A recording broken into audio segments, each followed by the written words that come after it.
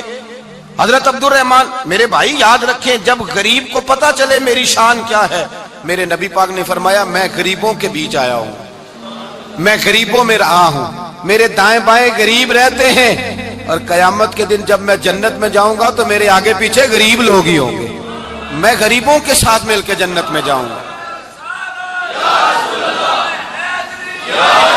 حضرت عبد الرحمن ابن عوف کہتے ہیں ایک دن میرا بھی دل کیا تھا، یہ سب سے امیر تھے صحابہ میں، اور حضور نے فرمایا تو پکا جنتی ہے پر سب سے آخر میں جنت میں جائے گا، اس لیے کہ جتنا مال ہے اتنا حساب بھی تو دینا ہے نا، پکے۔ حضرت عبد الرحمن ابن عوف کہتے ہیں ایک دیہڑے دل کیا تھا کہ میں ماڑا ہوتا، میں غریب ہوتا،